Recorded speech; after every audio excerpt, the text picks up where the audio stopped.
O Viver Bem está de volta e hoje eu estou recebendo aqui no programa a psicóloga Patrícia Mota, especializada em atender o público infantil, famílias, né, Patrícia? A gente vai falar sobre um tema que ainda é muito polêmico, apesar de ser muito comum, que é a separação dos pais. Termina deixando riscos aí, traumas, né? Você falou que não gosta muito de usar traumas na personalidade das crianças, dos filhos. Mas como é que os pais devem agir, Patrícia, nesse processo? A separação é inevitável. Como fazer para que a criança passe por esse momento da melhor maneira?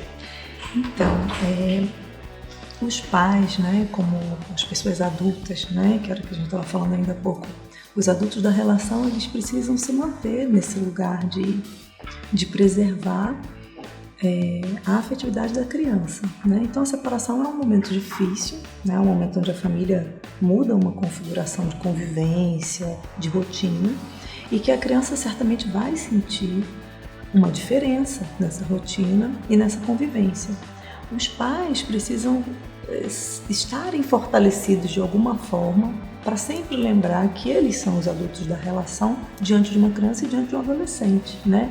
Eles precisam ter um cuidado, pai e mãe, de não trocar de lugar no sentido de desenvolver algumas cobranças afetivas ou para a criança ou para um adolescente, que o adolescente não dá conta de ofertar pai e mãe, né? Porque pai e mãe é que realmente precisa, nesse momento, embora muito doloroso para os adultos, dar o suporte para essas crianças e para o adolescente também, entendeu? Patrícia, o primeiro ponto, como contar para a criança, né, sobre a separação?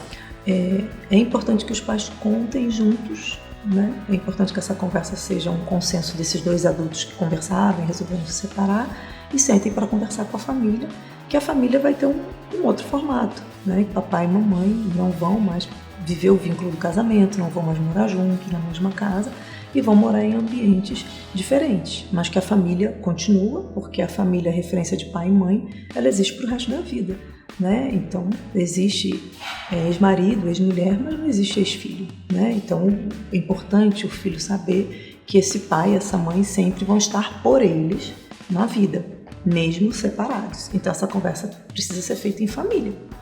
E a guarda compartilhada ajuda nesse processo? É a melhor solução? A guarda compartilhada é atualmente, né? Eu vou dizer atualmente porque ela mostra em muitos momentos que é bem saudável para a criança conviver. Uma parte com o pai, uma parte com a mãe, né? Eles aprendem a entender que essa relação de convivência, embora aconteceu uma separação, ela vai permanecer, ela vai continuar. E me parece que às vezes a guarda compartilhada ajuda muito aos pais a se comunicarem melhor sobre as crianças, né? Porque é uma rotina que acontece semanalmente, é uma rotina que tem objetos do filho para levar, para deixar, aquela coisa da rotina da escola. A minha impressão é que quando a separação ela é consensual, tranquila, a guarda compartilhada ela acaba sendo um ganho para todos, para todos. Quando a separação não é tranquila, né? Os pais terminam usando as crianças como pretexto para alfinetar aqui, alfinetar ali, e isso termina prejudicando o próprio filho, que eu acredito que nenhum pai quer isso. Sim, a criança não dá conta, né, de afetivamente dar apoio e suporte emocional para dois adultos. Então é importante que o adulto não use a criança como mensageiro, né, de coisas, mensageiro de recados. É importante que os adultos, pai e mãe separados, se comuniquem por essa criança. Porque o que a criança, na verdade, o que a criança se sente tranquila, o que faz uma criança viver o processo da separação com menos incômodo é quando ela percebe que essa família, ela, embora não esteja morando dentro do mesmo espaço, essa família cuida dele. Né? Essa família dá atenção, se preocupa com a rotina, com as coisas do dia a dia, com a escola, com o ensino, né? Isso faz com que a criança se sinta acolhida e vista. Então, na hora que os adultos se comunicam e os pais não ficam nessa dinâmica, né, de usar a criança como mensageira de recados, né, facilita para ela perceber que os adultos estão ali para dar um apoio emocional, para dar um suporte, seja em qual situação for. Entendeu? E isso vale para as crianças e para os adolescentes também. Os pais de adolescentes que decidem se separar também tem que ter esse cuidado? Tem sim que ter esse cuidado, e eu acredito que um pouquinho mais, porque os adolescentes eles passaram um bom tempo, né, de convivência com esse casal juntos. Então, se essa separação acontece 14, 15 anos, 17 anos, me parece que é bem importante, sim, os pais darem esse suporte. Ter um momento com o adolescente, ter um momento de orientação, ter um momento, se for necessário, de conversa com a mãe ou com o pai sobre situações de rotina e do dia a dia.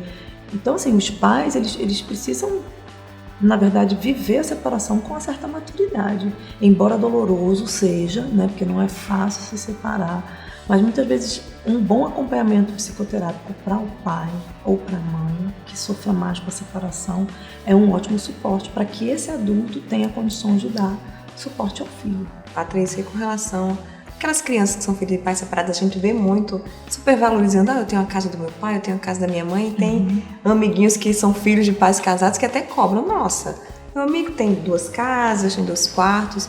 Isso seria o quê? Valorizar aí o ponto positivo da separação é indicado para os pais fazer isso para amenizar a dor da criança? Então, os pais podem, pai e mãe podem, ao longo de um tempo de separação, conversar com os filhos sobre essa vida diferente, né? Que é uma vida diferente. Ter a casa do pai, ter a casa da mãe, né? Mas, na verdade, isso não precisa ser tratado como algo vantajoso, né? Como hoje as crianças valorizam muito ter coisas, não só as crianças, mas a sociedade de um modo geral, na hora que você coloca essa possibilidade de ter 2 casas, 2 quartos, na verdade parece uma forma de você tentar esconder um pouquinho aquilo que incomoda da separação, né? Colocar um pouquinho embaixo do tapete o incômodo que a criança realmente vai viver. E a criança viver esse incômodo não tem problema, faz parte da realidade naquele momento da criança sofrer um pouco com essa perda. Então não precisa tentar se colocar uma vantagem em cima para tentar esconder qualquer tipo de dor. E a criança fica bem ao longo do tempo. Se os adultos lidam bem com a separação, a criança fica muito bem. O que interessa à criança é a criança saber que os pais se comunicam por ela, que os pais dão atenção e suporte emocional, os dois da mesma forma, e que os pais vivam em paz, né? Porque na hora que as crianças se separam, os pais se separam e essa relação não é uma relação de paz, fica difícil para a criança compreender por que é então que se separaram, né? Para continuar brigando, para continuar numa rotina onde ninguém me vê, né? Que isso sim é traumatizante para a criança perceber que mesmo após uma separação, simplesmente as coisas não melhoraram, elas continuaram piores até. E aí para eles é muito ruim. E eles são muito espertos, né, para entender tudo isso. Muito espertos para entender. E sofrem, aí eles sofrem sim, porque às vezes os pais não entendem a dinâmica, né, de não colocar a criança no meio de um problema ou fazer com que a criança tente, né, levar recado daqui e dali. E isso não é bom. Evitem, não é bom. Toda criança, filha de pai separado, ela tem que ter um acompanhamento psicológico ou não? Tem algumas orientações que você pode passar aí resumidamente para os pais que estão vivendo esse processo, né? Para que o filho seja uma criança tranquila, né? Cresça. Então, não tem uma necessidade de um atendimento psicoterapêutico, né? Uma indicação psicoterapêutica. Me parece que quando um adulto se sente um pouco mais sofrido nessa perda, é importante que ele vá procurar sim um acompanhamento, né? O adulto, pai e mãe. E ele poder, dentro desse acompanhamento, tentar dar suporte ao filho, à criança, né? Claro que existem casos e casos. Às vezes pode ser que os pais tenham uma separação muito tranquila, tudo muito bom, e ainda assim a criança sofra angustiada, ou mesmo o adolescente sofra angustiado, né? Isso precisa ser visto para tentar se entender o que está acontecendo. Mas, na maioria das situações, às vezes quando os pais conduzem isso de uma maneira tranquila, de uma maneira onde eles se colocam mesmo como adulto da relação e como cuidadores e apoiadores, né, do estado emocional da criança, a criança não precisa. Agora, a gente pensar em dicas, ter uma conversa familiar sobre a separação. É importante que não seja pai ou mãe que anuncie isso. É muito bom que o casal se junte para falar sobre o assunto para a criança. A configuração vai mudar da família, nós vamos morar assim, vai ser desse jeito. Explicar como vai ser essa rotina. De início, não tentar colocar uma vantagem por cima, porque na hora que você coloca a vantagem, você está dizendo para o seu filho não precisa sofrer por isso. Na verdade, ele vai sofrer por isso, né? Então dê espaço para ele chorar, para ele se incomodar, não tem problema, porque a criança logo passa por isso. É melhor do que ela ficar entendendo que é uma vantagem de longo tempo. E viver um incômodo e não saber anunciar esse incômodo porque não tem espaço em casa para falar sobre isso, porque já foi logo apresentado uma vantagem, então não posso nem dizer que é ruim, né? Então eu tenho que... E aí me parece que esses são alguns passos que os pais podem tentar. E tentar manter uma comunicação entre eles, né?